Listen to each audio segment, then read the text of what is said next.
Hey everyone! In this video, I'll guide you through the best settings for 69 games on the Steam Deck to get the most out of each title. Let's dive right in. The first game is Baldur's Gate 3. I chose Act 3 of Baldur's Gate 3 because that's where the performance tends to dip significantly, and most Steam Deck performance tests focus on earlier parts of the game.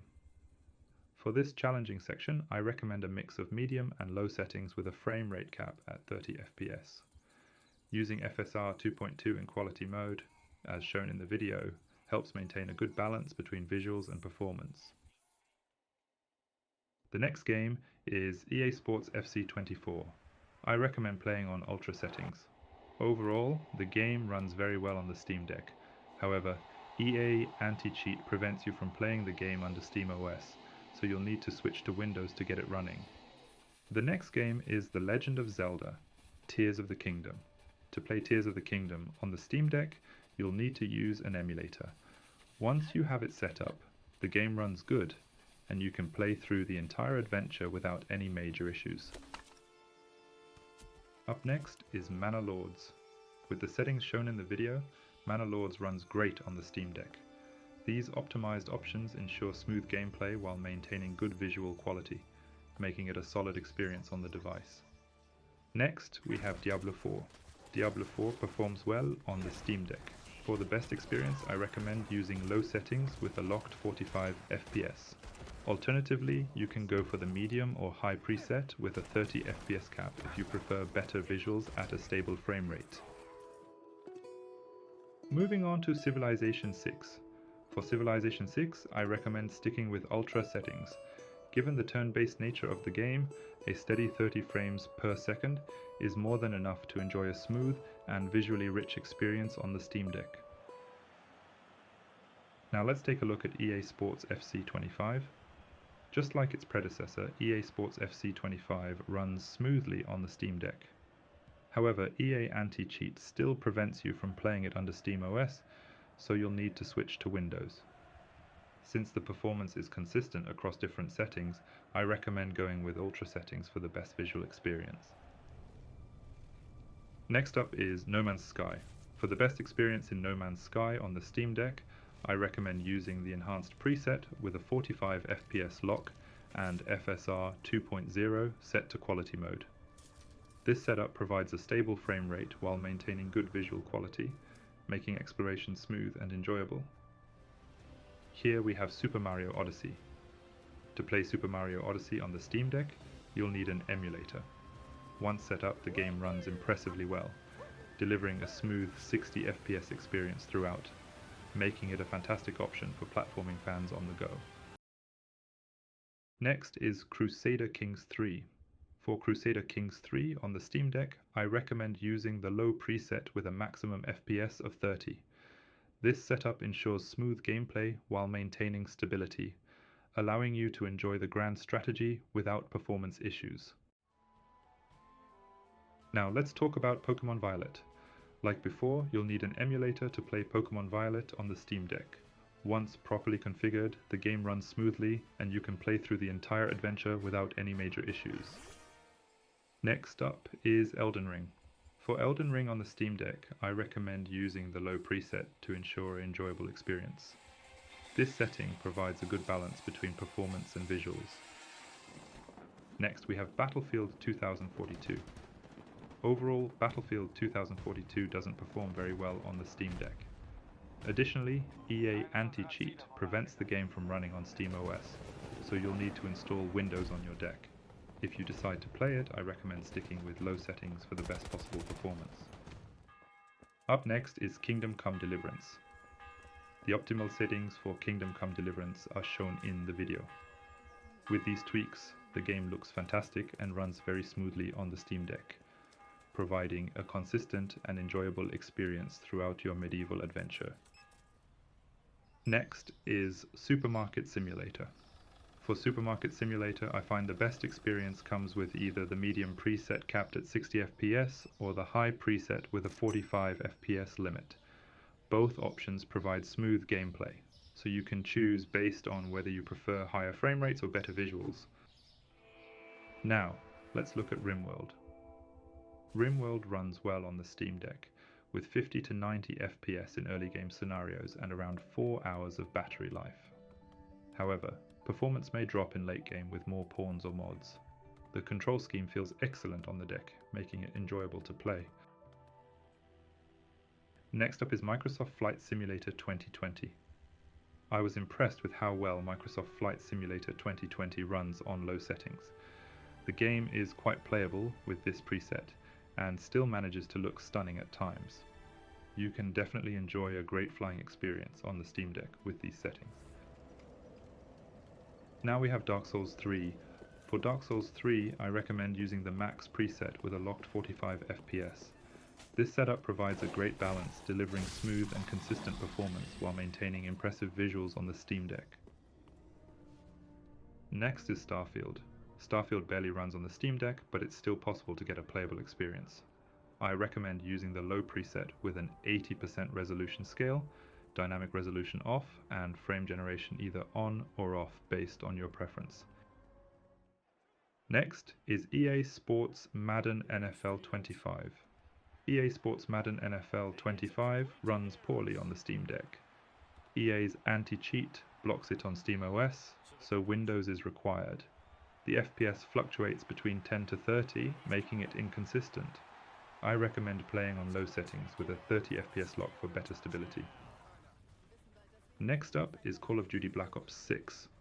Call of Duty Black Ops 6 runs okay on the Steam Deck, but you'll need to install Windows to play it due to compatibility issues. I recommend using the low preset with FSR 3 set to balance for a smoother, more playable experience. Now we have Satisfactory. Satisfactory performs well on the Steam Deck. For the best experience, I suggest using low settings with a locked 45 FPS. Alternatively, you can opt for the medium or high preset with a 30 FPS cap if you prefer better visuals. Next is Black Myth Wukong. Black Myth Wukong runs okay on the Steam Deck. For the best experience, I recommend playing on the low preset with FSR at 75%, frame generation on, and a locked 45 FPS.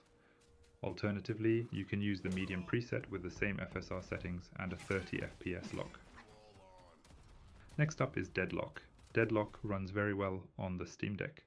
For the best experience, I recommend playing on either the medium or low preset, both offering smooth performance and a solid gaming experience.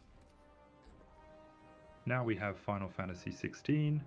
Final Fantasy XVI barely runs on the Steam Deck, but it's still somewhat playable on low settings. I recommend using the low preset with FSR 3 set to balance and dynamic resolution turned off for the best possible experience. Next is Pokémon Legends Arceus. To play Pokémon Legends Arceus on the Steam Deck, you'll need an emulator. Once set up correctly, the game runs smoothly, allowing you to play through the entire adventure without any issues.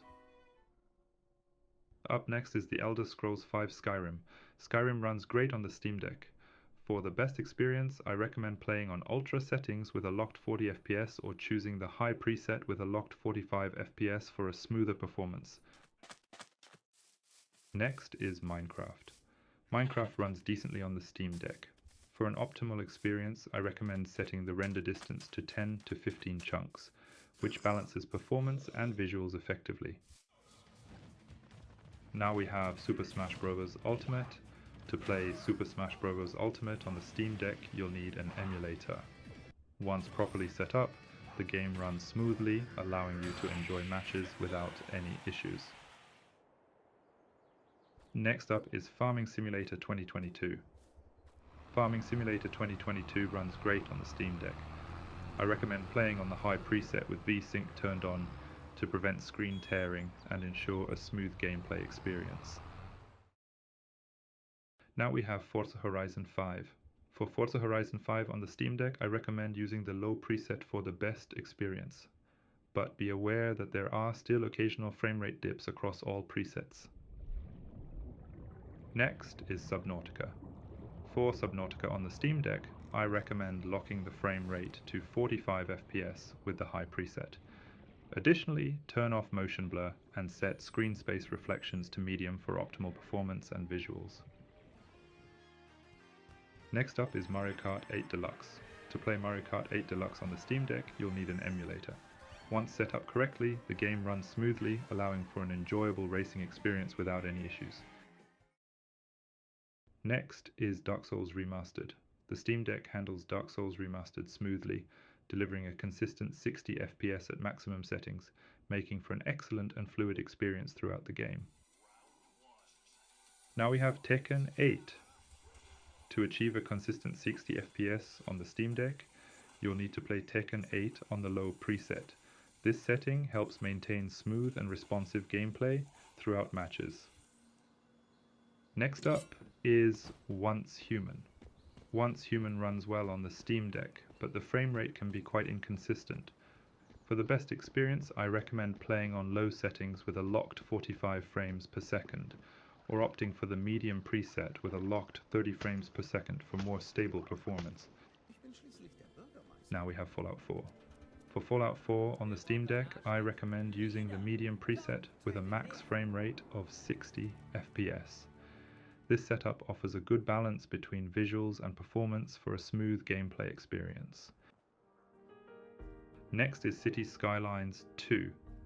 Cities Skylines 2 is only playable on the Steam Deck with very low settings.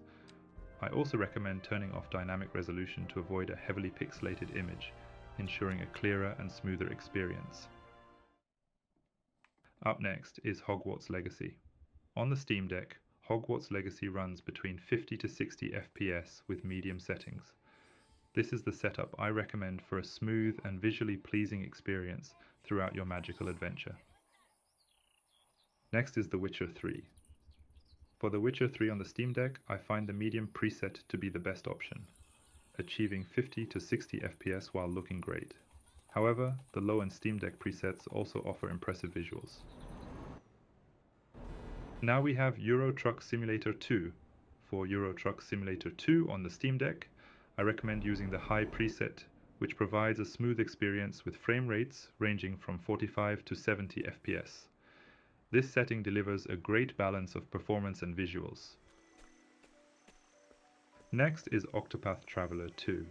Octopath Traveler 2 looks stunning on the Steam Deck and runs at a stable 60 FPS with the highest graphical settings, offering a smooth and visually beautiful experience. Up next is Lies of P. For Lies of P on the Steam Deck, I recommend playing on the medium preset with FSR 2 set to quality.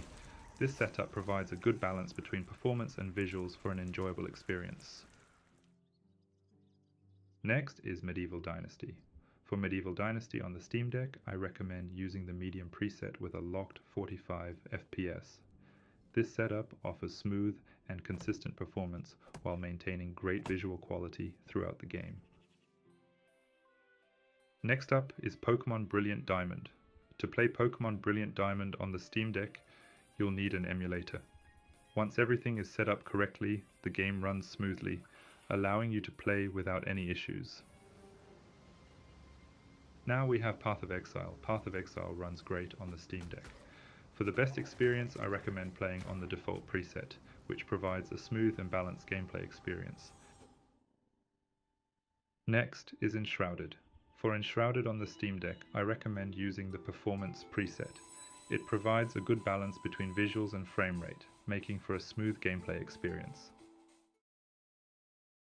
Next up is Stardew Valley. Stardew Valley runs, of course, at a stable 60 FPS on the Steam Deck and looks great, making it perfect for a relaxing farming experience. Now we have Hades 2. On the Steam Deck OLED, Hades 2 runs at a stable 90 FPS using the max preset.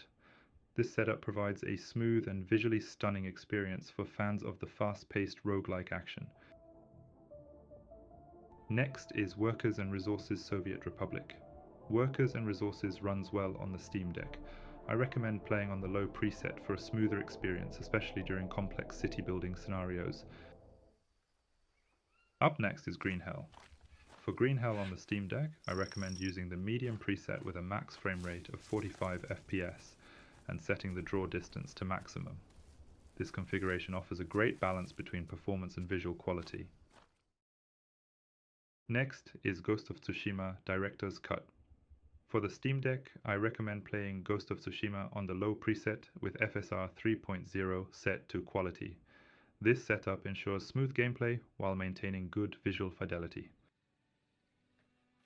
Now we have V-Rising. V-Rising runs smoothly on the Steam Deck. For the best experience, I recommend using the high preset with a locked 45 frames per second, providing a great balance of performance and visuals. Next is Counter-Strike 2. Counter-Strike 2 runs great on the Steam Deck, but the frame rate can be inconsistent. For the best experience, I recommend playing on the high preset to ensure smoother performance during gameplay. Now we have Millennia. Millennia runs smoothly on the Steam Deck at max settings, delivering a great gameplay experience with excellent performance and visuals. Next is Stranded Deep. Stranded Deep runs well on the Steam Deck at high settings, offering a solid performance and an immersive experience while surviving on a deserted island. Up next is Stormgate. For Stormgate on the Steam Deck, I recommend using the low preset. It maintains appealing visuals while delivering a satisfactory frame rate, ensuring a smooth and enjoyable gameplay experience. Next is Tomb Raider 2013. For Tomb Raider 2013 on the Steam Deck, I recommend playing on medium settings for 90 FPS gameplay. Alternatively, use the Ultra preset with a locked 60 FPS for the best overall experience, offering both high performance and stunning visuals. Next up is Tunic. Tunic runs great on the Steam Deck. For the best experience, I recommend playing it on the high preset, offering smooth performance and beautiful visuals throughout your adventure. Now we have Mario plus Rabbids Kingdom Battle. To play Mario plus Rabbids Kingdom Battle on the Steam Deck, you'll need an emulator. Once everything is set up correctly, the game runs smoothly, allowing for an enjoyable experience without any issues. Next is TerraTech Worlds. For TerraTech Worlds on the Steam Deck, I recommend using the medium preset. This setup maintains appealing visuals while delivering a stable frame rate between 30 to 40 FPS for a smooth experience. Next is Divinity Original Sin Enhanced Edition. Divinity Original Sin runs exceptionally well on the Steam Deck. For the best experience, I recommend playing on ultra settings with a locked 60 FPS, providing smooth and stunning gameplay throughout your adventure. Next is the Planet Crafter. For the Planet Crafter on the Steam Deck, I recommend playing with a max frame rate of 45 FPS and using the very high preset. This setup offers excellent visuals while maintaining smooth performance. Next up is Mario Tennis Aces. To play Mario Tennis Aces on the Steam Deck, you'll need an emulator. Once set up correctly, the game runs smoothly, allowing you to enjoy the matches without any issues. Now we have Hellblade 2. Hellblade 2 barely runs on the Steam Deck. I recommend using FSR 3 set to balanced and low settings for a more playable experience, as this helps improve performance while maintaining acceptable visuals. Next is Age of Mythology Retold. For Age of Mythology Retold on the Steam Deck, I recommend playing on the low preset with FSR 2.0 set to quality mode and locking the FPS at 30 for the best experience, ensuring stable performance and smooth gameplay. Next is Riven. Riven runs well on the Steam Deck. For the best experience, I recommend playing on the Favors Performance preset with a locked 60 FPS, ensuring smooth gameplay and stable performance throughout. Now we have Deus Ex Mankind Divided. For Deus Ex Mankind Divided on the Steam Deck, I recommend playing on the very high preset with a locked 30 FPS for the best experience, ensuring smooth gameplay and great visuals. Now on to the last game in this video, Frostpunk 2. Frostpunk 2 runs well on the Steam Deck and is very playable. For the best experience, I recommend playing on the very low or low preset with FSR 3 set to quality, ensuring smooth performance and good visuals. That brings us to the end of the video. If you enjoyed it, feel free to leave a like and comment below with any games you'd like me to cover next. Thanks for watching, and goodbye.